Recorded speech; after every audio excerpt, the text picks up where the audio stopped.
Assalamualaikum warahmatullahi wabarakatuh. Kembali lagi bersama saya di channel Aslamku ya.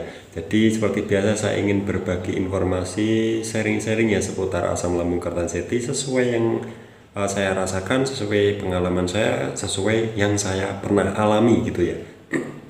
Jadi buat teman-teman bagaimana kabarnya dan bagaimana perkembangannya, dan semoga saja selalu sehat terus ya. Saya selalu sehat terus, kalian selalu sehat terus. Jadi kita bisa sharing terus ya. Ya, jadi buat teman-teman mungkin yang baru bergabung, yang belum subscribe channel ini, silahkan subscribe. Di bawah ini ada tulisan subscribe warna merah. Tinggal klik aja gitu ya. Tinggal klik gratis ya. Tinggal klik, silahkan di subscribe channel ini agar nanti tahu ya kalau ada video-video terbaru dari channel Aslamku ini, kalian itu tahu gitu ya. Kalau yang suka dengan video ini silahkan like di sini ya. Kalau yang tidak suka dengan video-video dari Aslamku ini jangan diikuti, jangan ditonton gitu ya, itu saran saya. Oke, langsung saja saya mau bahas tentang dada seperti mengganjal, tenggorokan seperti mengganjal, ulu hati seperti mengganjal, perut seperti mengganjal. Pokoknya intinya saya mau bahas yang seperti mengganjal itu ya. Itu sebenarnya apa? Yang sering mengganjal di tenggorokan, kayak ada apanya gitu yang mengganjal. Terus kita minumin kok nggak hilang-hilang gitu, bagaimana ya? Terus di dada kadang ada yang kayak ada apanya gitu, kayak ada batunya, kayak ada angin atau gas yang terjebak nggak bisa keluar ya.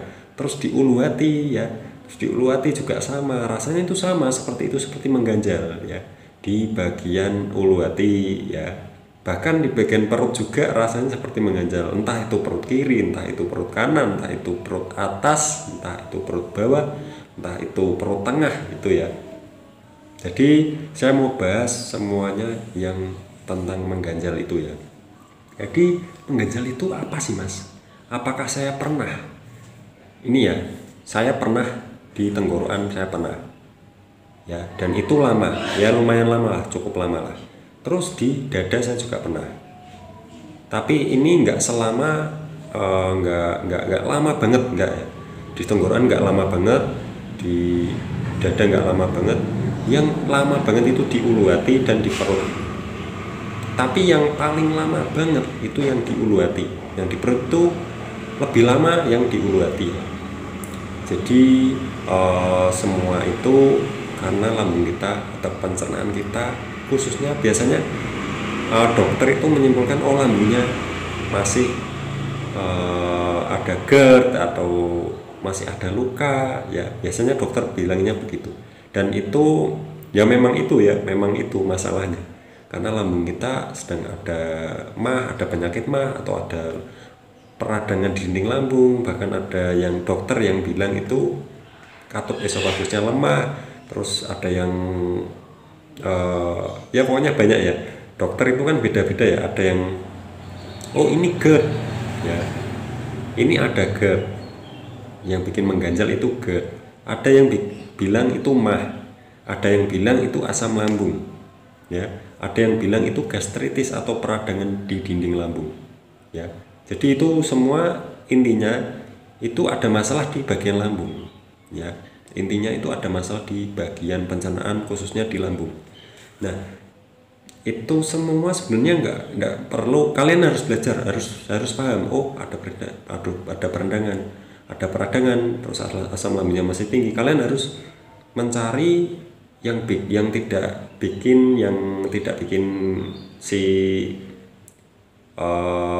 peradangan lambungnya dan asam lambung naiknya itu mereda ya. Cari ya buah atau apa, atau minum air hangat ya, itu kan bikin enakan ya. Terus buah apa yang bikin adem di perut ya, itu cari. Sebenarnya itu ya, kalian harus tahu. Ada peradangan kata dokternya, terus ada asam lambung yang naik ya, itu kalian harus tahu. Kalau habis makan jangan rebahan, kalau habis makan jangan langsung minum ya, tunggu dulu. Biasanya 20 menit atau 30 menit agar pencernaannya itu lancar dulu, terus kita baru minum gitu ya. Itu kata dokternya itu begitu ya, kata dokter. Saya kan tidak dokter, saya kan hanya menyampaikan apa kata yang saya saring dari informasi dari dokter-dokter ya. Jadi intinya begitu. Dan semua itu apakah masih mas saya ya, saya tenggorokan udah hilang, dada udah hilang, ulu hati udah jarang, perut udah jarang ya. Jadi gitu. Mungkin ada yang belum tahu, udah jarang itu apakah udah sembuh total? Ya dibilang sembuh total, saya nggak mau bilang saya itu sembuh karena masih ada yang saya rasakan ya. Di bagian perut kadang nggak enak ya, jadi saya bilangnya udah jarang saya rasakan gitu ya. Jadi apa adanya lah. Kalau ada yang masih saya rasakan ya saya bicarakan. Kalau nggak ada ya nggak ada gitu ya. Tenggorokan saya dulu yang lama itu panas, bukan mengganjalnya. Mengganjalnya pernah seperti ada semacam apa itu, dahak ya, dahak yang kental itu, dia kayak ganjel di sini ya, kayak ada pokoknya nggak nyaman lah, kayak ganjel gitu. Dan panas itu lama, saya yang lama itu panasnya ya. Kalau di dada saya yang lama itu kayak sengkring-sengkring terus cekit-cekit, itu lama ya. Sengkring-sengkring, cekit-cekit terus panas itu sih kadang muncul kadang enggak ya. Terus kayak nyes-nyes gitu, nyes, ada yang lewat gitu, rasanya nyes gitu, bikin kaget ya, bikin takut juga. Itu saya juga pernah. Terus pada pegel di dada, terus di balik di punggung juga ya. Jadi itu pada pegel. Jadi untuk mengganjal itu sebenarnya itu ada peradangan, intinya gitu ya. Ada peradangan. Kalau di tenggorokan ya mungkin ada peradangan di tenggorokan. Jadi hindari yang memicu peradangan itu menjadi lebih parah ya. Misal kalau ada peradangan di apa itu tenggorokan, kalian jangan makan gorengan, minumnya air putih hangat. Jadi gitu ya, contohnya begitu. Jadi hindari yang bikin nanti peradangannya itu nggak sembuh-sembuh, itu hindari. Misal makan pedas itu kan harus dihindari, itu wajib. Karena selain lambung kita yang bermasalah, ternyata tenggorokan kita juga masih ada masalah gitu ya. Jadi kita harus hindari semua itu, nanti akan hilang. Dengan tidak sadar nanti kalian oh sudah hilang, seneng ya. Jadi itu. Dan masalah mengganjal itu kalian nggak usah panik ya, nggak usah gimana karena itu semua orang normal pun juga bisa merasakan itu semua. Saya dulu waktu belum sakit gini ya, belum sakit asam lambung ketansieti yang kronis ini, saya dulu pernah mah kalian tahu ya, kayak mah itu saya telat makan terus perut tuh sakit melilit ya. Terus di perut itu kayak mengganjal, kayak ada angin yang keluar tapi nggak bisa. Nah itu ya, itu seperti mengganjal. Dan itu cuma 1 hari aja, nggak saya kasih apa-apa. Dan semua itu 1 hari udah sembuh, udah bisa makan bebas. Waktu dulu saya normal. Terus setelah saya menderita asam lambung ketansieti ini, nah di situ saya kok merasa ada yang sama seperti saya mah dulu. Nah saya pastikan kalau itu semua itu dari permasalahannya itu dari lambung, bukan dari jantung, bukan dari paru-paru ya. Jadi saya pastikan semuanya itu dari lambung. Ternyata ya dari lambung ya.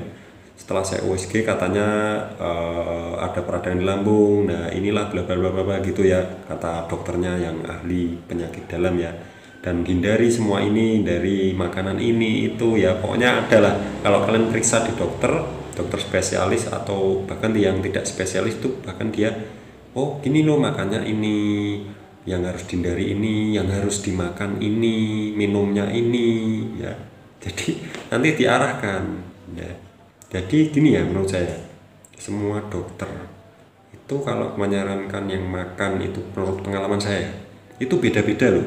Ada yang misal pisang ya, Pisang itu ada yang boleh, ada yang tidak. Dokter itu beda-beda, ada yang membolehkan, ada yang tidak. Nah itu yang bikin kita bingung ya. Tapi setelah kalian menonton video ini nggak usah bingung. Jadi gini, kalau kalian mau makan pisang, makan aja. Yang penting jangan asam. Kalau asam nggak usah, dilepeh aja, dibuang. Ya. Kalau nggak asam, kalau manis, benar-benar manis, itu kalian makan, tapi jangan banyak-banyak dulu. Udah, dimakan dulu pelan-pelan sampai halus, terus ditelan. Coba nanti ada sensasi atau tidak. Ya, jadi gitu caranya. Jadi nggak semua orang itu cocok dengan makanan itu ya. Misal pisang, misal apel, misal semangka itu tidak semuanya orang cocok ya. Jadi nanti kalau kalian salah atau bukan salah sih, tidak cocok makanan itu tidak cocok akan mengindikasikan sensasi ya. Seperti mengganjal itu muncul lagi, tenggorokan muncul lagi ya. Pokoknya kalau tidak cocok nanti akan ada sensasi ya. Dan jangan, kalau tidak cocok jangan dimakan lagi. Jangan dilanjutkan, besoknya jangan dilanjutkan. Diingat-ingat ya, makan apa itu. Kalau saya kan biasanya coklat, terus yang mengandung susu, itu saya nggak cocok. Kalau saya udah tahu, tapi saya masih terus belajar ya. Saya masih terus belajar ya. Pokoknya kita intinya belajar dan belajar. Bagaimana sih asam lambung ini? Ya, semuanya ini bagaimana? Karena kalau kita sudah sembuh total, mungkin udah lupa semuanya. Jadi kita nggak perlu belajar lagi. Kita hanya perlu 3 pola hidup sehat dan makannya harus hati-hati, jangan telat makan. Itu ya. Tapi itu nanti mungkin meskipun kalian semuanya juga sudah sembuh total, mungkin yang lupa ya, bahkan lupa. Mungkin nggak akan nonton video dari channel Arslanko ini, saya yakin. Hanya wah saya udah sembuh, ngapain saya nonton video-video kayak gini ya. Pasti gitu, nggak penting.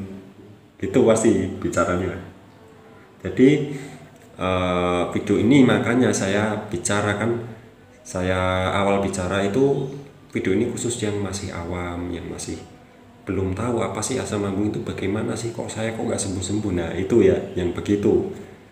Soalnya saya dulu pernah parah ya, serba mengganjal, sensasi 1001 sensasi, bingung mau ngapain, periksa sana sini, ke paranormal, ke sana kemari, ngabisin uang, ngabisin waktu, ngabisin tenaga, capek semuanya ya. Dan nggak ada perubahan. Nggak ada perubahan, itu capek ya. Saya sudah pernah, nggak cuma kalian ya. Mungkin bahkan kalian lebih ya dari saya. Mungkin udah habis beberapa puluh juta. Ada yang jual tanah, itu ada pasti ya, pasti ada yang jual tanah, ada yang jual mobil bahkan ya. Kalau kalian yang orang kaya-kaya ya, mungkin apapun dijual demi ingin sembuh ya. Jadi intinya kita itu pengen sembuh, pengen sembuh, itu aja ya kan. Ya jadi itu saja yang mau saya bahas di video kali ini. Itu ya yang pernah saya rasakan, mengganjal tenggorokan di dada, seperti mengganjal, seperti ada angin yang nggak bisa keluar, terus di ulu hati, terus di perut. Nah itu semua pernah saya rasakan.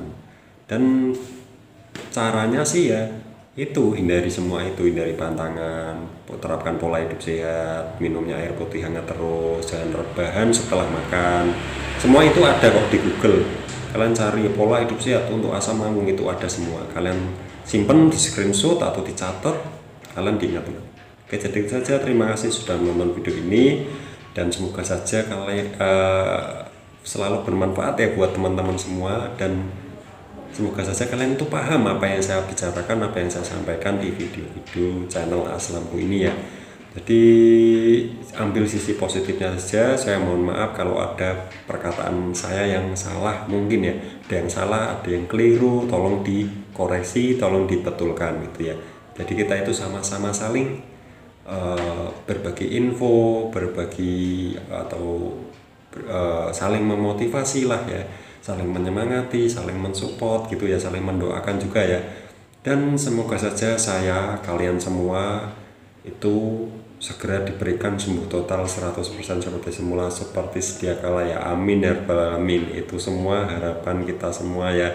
Dan kita pastinya pengen cuma pengen sembuh itu ya pastinya. Amin ya rabbal alamin.